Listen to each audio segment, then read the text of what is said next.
Hello, y'all. It's great to see you here. Thanks for staying for the last paper of this session.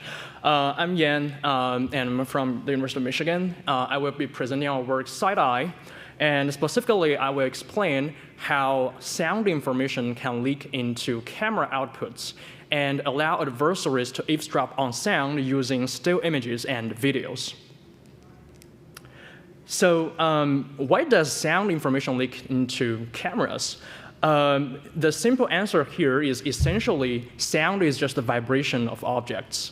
So as an example shown here on the right, we're showing the sound waves are vibrating the sand. And here, the most important thing to remember is that sound waves can cause objects to move. So similarly, in this talk, I will explain how sound waves can also move the sensors, the sensor lens of the smartphone cameras, and such that the adversaries can actually just recover sound information by analyzing the variations in your images you get. So you get audio information without microphone access on your smartphone. So if you are able to eavesdrop on audio information, there are something you can recognize, ranging from very coarse-grained information, such as the gender of the speaker in the room, to some more fine-grained information, such as identifying which is the speaker and what are the contents the speaker just said. So just to give a high-level overview, the problem statement of our research is to investigate how adversaries can extract signals from still images or muted videos in order to recover some very important and privacy-critical functions of the speech in the room, as shown here. OK, let's dive into the technical aspect of this side-eye attack. I believe most of you have known how camera works. So basically, the light reflected or emitted by one object will pass through the lens of the camera and hit the photosensitive array of your camera, right? And under sound waves, imagine there's sound wave vibrating the camera as a whole, and the camera itself is moving. It will then result into a displacement in the imaged object in the digital space. So what this means is that the image you get under sound waves is actually a function of the sound. And this means that the adversary could potentially recover sound information if they could figure out the reverse mapping from the image space to the sound space. And so I just want to mention that in this kind of scenario, the light source itself, the object itself, does not need to move at all. It is the phone, the camera itself, that is moving. So this is essentially point of view variations, which we call POV variations here. And besides the simple point of view variations, we also noticed something interesting happened in the recent years, that most modern cameras are equipped with some movable lens structures in order to support functionalities such as optical image stabilization and autofocus. So basically, these movable lens structures would allow the lens to move relative to the sensor array. And I'm showing a comparison here under the same sound wave. If the camera sensor moves as a whole versus the lens is moving while the pixel array is relatively stable, you would get a much larger displacement in the image domain. So this means the movable lens structures are actually acting as signal amplifiers for the adversaries. And I'm also showing two other examples here under the same sound wave. We are imaging a ruler here, and on the left is the photo you get when you prevent the lens from moving. Almost no signal there. But on the right, you can see very clear signal image variations in the images. OK, now you get the physical, you could say you get the analog and physical signals in the physical world. And the next thing you need to do is to sample the signal into the digital space so you can process it, right? So at this point, theoretically, you can only sample it at the same frequency as the video rate. Like 30 FPS, that means you can only sample the displacements in the image object 30 times per second, which is super low and is a very low bandwidth for audio signals. You don't get much information. So in order to get more information, the adversary then needs to increase its effective sampling rate. This is where we started looking at the rolling shutter architecture of most modern cameras. So basically, rolling shutter means that each row of the sensor array is exposed sequentially, one by one. So the sensor array itself contains millions of units, photosensitive units, arranged in different rows. And the rolling shutter, what it does is it will expose and sample the signals on each row sequentially. And as shown by the figure on the left, it's showing the image of a rotating propeller on the rolling shutter. You can get some very interesting distortions there. And the right figure shows the skewed image under a horizontal motion of the point of view of the camera. You would also get rolling shutter distortions there.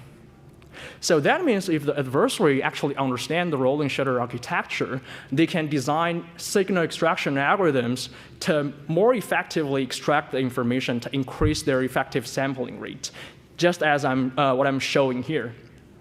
And for common 1080p videos, this means you have over 1,000 rows in your sensor array, getting you more than 1,000 times more sampling points. This is 3 orders of magnitude more sampling points comparing to not using rolling shutter. OK, now as adversaries, let's put together the knowledge about point of view variation, movable lens, and rolling shutter, and see how we can eavesdrop on sound information. So in this work, we assume the adversary creates an application that has access to the camera of the smartphone, but does not access the microphone. So there are some apps, for example, the QR code scanners, which only have camera access, and you would expect they will not get any audio information. And then the adversary would record muted videos and then design a rolling shutter-aware signal extraction algorithm to extract the signals. So due to the time limits, I'm not able to elaborate on the actual implementation of the algorithm. But at a high level, just to know that we are able to recover both temporal and spectral information from just images. And I'm showing some samples here. On the left, I'm showing a chirp signal, a frequency sweep from 0 to 600 hertz. And on the right, I'm showing the temporal and spectral signal of 3 spoken digits together with their ground truth. So what you can see is that our recovered signal roughly approximates a bandwidth of 600 hertz, which is a lot higher than motion sensor eavesdropping, for example, or not using rolling shutter. But this is still a relatively low sampling rate for speech audio. We're providing some speech audios on our websites which you can listen to. So in order to fully explore the limit of information recovery, we started designing a signal processing and recognition pipeline, which simply pre-processes the signals and then use a customized Hilbert transformer model to recognize the signals labels. So as I mentioned, we're getting functions of the audio in the room. And to evaluate this side-eye attack and the pipeline, we did evaluation on a spoken digit dataset with 2 genders, 20 speakers, and 10 spoken digits. We first look at some shared surface scenarios. That means the phone and the speaker are sharing a same surface, like a table.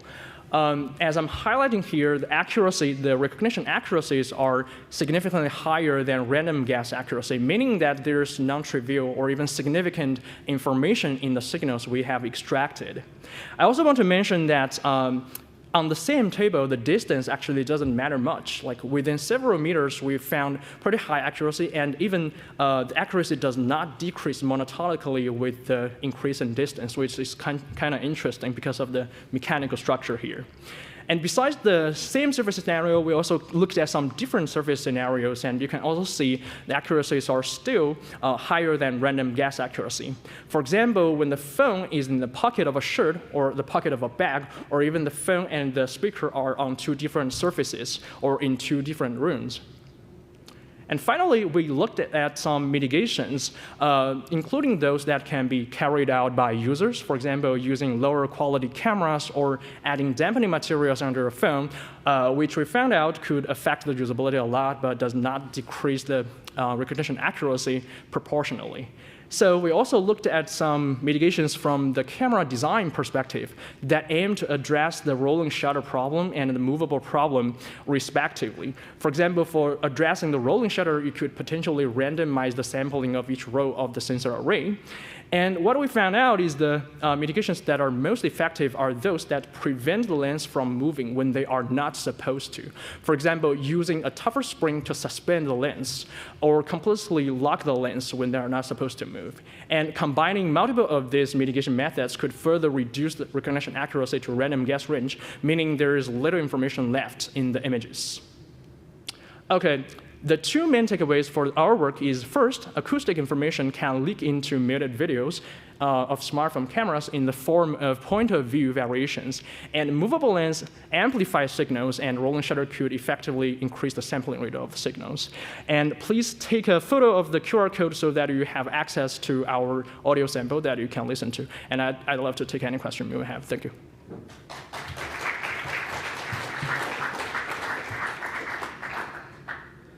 Questions? Okay, I have a question. So you were testing with the spoken digits, speaker identification, and gender identification, right? Yep. Like, what would it take to be able to recognize more, say ASR?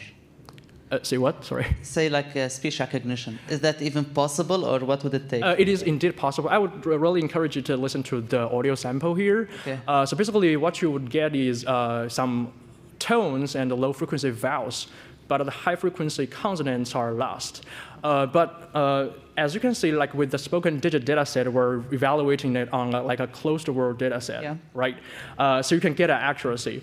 But with that specific accuracy, you can actually reconstruct the speech according to previous papers on motion sensor eavesdropping. For example, there was a paper on NDSS 21, which used motion sensors to reconstruct the audio. I believe Professor Hu also just presented some paper last year from Auckland that did reconstruction. So basically, our experience is that with that kind of accuracy, you can actually do reconstruction. We were considering doing it like as an extension of this paper. But listening to the audio might be helpful to understand this, yeah. Cool. One more question. Yes, thank you for your presentation, really nice. I was wondering, how strong is this attack with respect to a user moving the phone while the video is being recorded? So currently our threat model, specific threat model, assumes the phone is left on the table, not held by the hand of a person.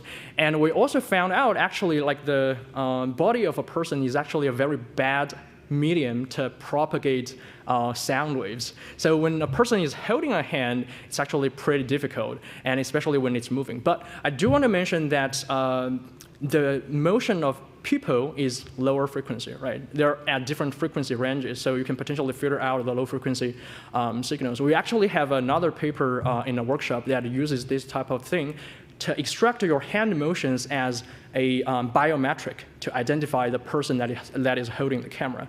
So it's kind of related to this. Our last question. Yeah. Thanks for the great talk. I have one question then. Is there any requirement on the voice level? So you have been showing on speaker, right? Yeah. You also even like go with the normal talking or like normal speaking? Yeah, that's a great question. So I want to be very upfront that this attack, our results show this attack will not work with human speakers. Electronic speakers we tested, for example, standalone electronic speakers, laptop speakers, and smartphone speakers, they could all work to some degree. And we also tested like some normal conversation volumes, like 40, 50 dB, and get non-trivial accuracies. But definitely the volume would affect the accuracies there. So we have more tables in our paper showing those results. Yeah. Thank you.